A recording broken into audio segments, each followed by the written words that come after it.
Hello po sa inyong lahat mga ka-crypto. Ako po si Pinoy Crypto Trader at sa video na ito ay atin pong pag-uusapan ang aking technical analysis dito kay Shiba Inu ngayon pong March 18 taong 2024. At base po sa aking analysis dito sa magiging galaw ni Shiba Inu sa mga susunod na araw ay magpapatuloy lamang po ito sa pagko-consolidate or pagsa-sideways dito po sa ibabaw ng ating support line na 40 digits 2783. Yan, itong mga nakalipas po na araw ay tumagos po yung nabuong bearish candlestick natin. Pero kahapon po ay nagpakita po ito ng rejection.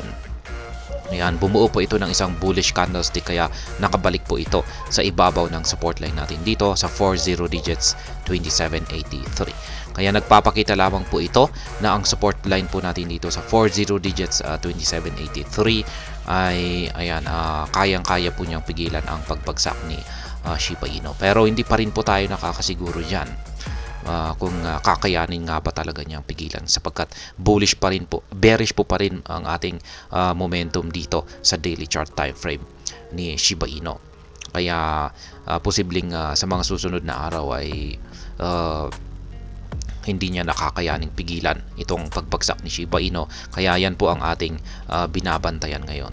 Tinututukan po natin ang support line ni Shiba Inu dito sa 40 digits 2783. Ngayon kung pag makakabalik po siya dito sa 40 digits 3651 na resistance line natin at kung pag nabasag niya ito ay dyan po natin masasabi na magpapatuloy na itong si Shiba Inu sa kanyang pag-angat sa presyo.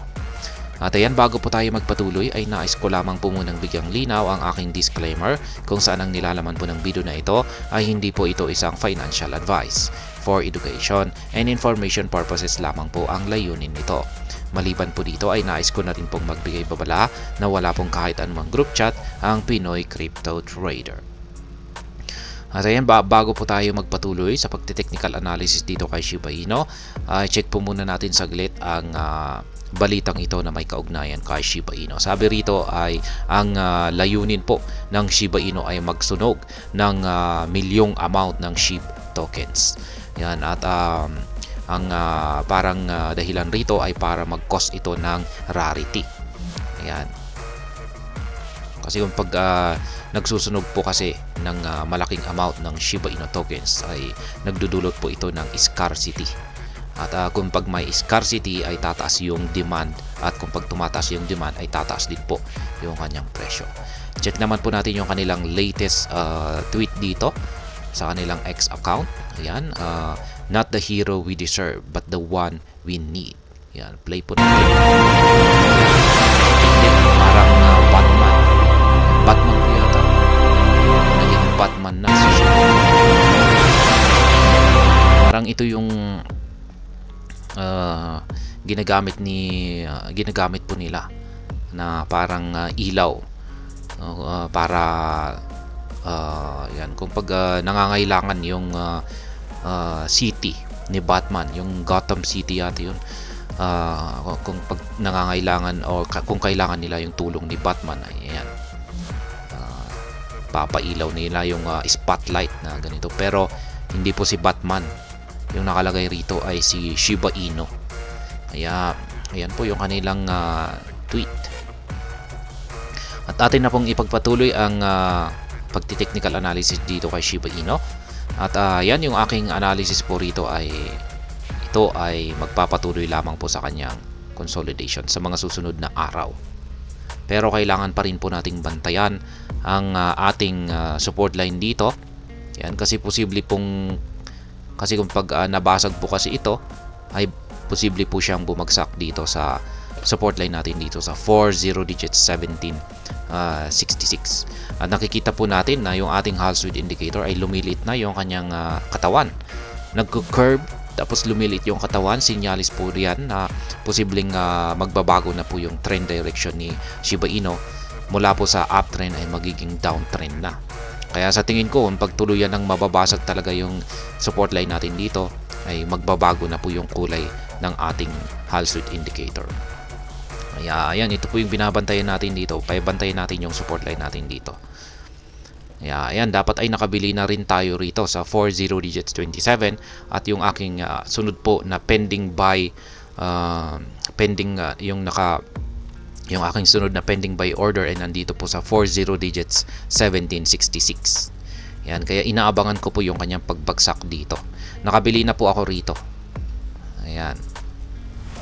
Kaya maganda po ang pagbabagsak siya. Makakabili na naman po tayo sa mababang presyo. Yung ating QQE mod indicator ay ganun pa rin. Ganun na rin po. Nagbago pa yung kanyang kulay. Naging kulay gray na. Kaya ibig pong sabihin ay yung mga bears ang may control nito. Kaya mataas po talaga ang posibilidad na babagsak ito kung pag nagkaroon siya ng breakout dito sa 40 digits 2783.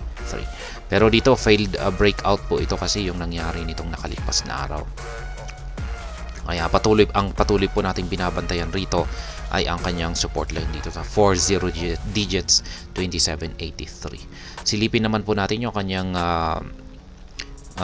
weekly chart time frame. Dito naman po ay ayan. Sinusubukan pa niyang pakiramdaman yung support line natin dito sa 40 digits 2775. Ayan, pwedeng dito na po siya kasi magkakaroon ng correction. Ayan, kung pag hindi ay magsa-sideways lamang po siya. Kaya ito na rin yung binabantayan natin na support line dito sa ating weekly chart time frame. Kaya yan pong muli ang aking update sa aking technical analysis dito kay Shiba Inu sa araw na ito.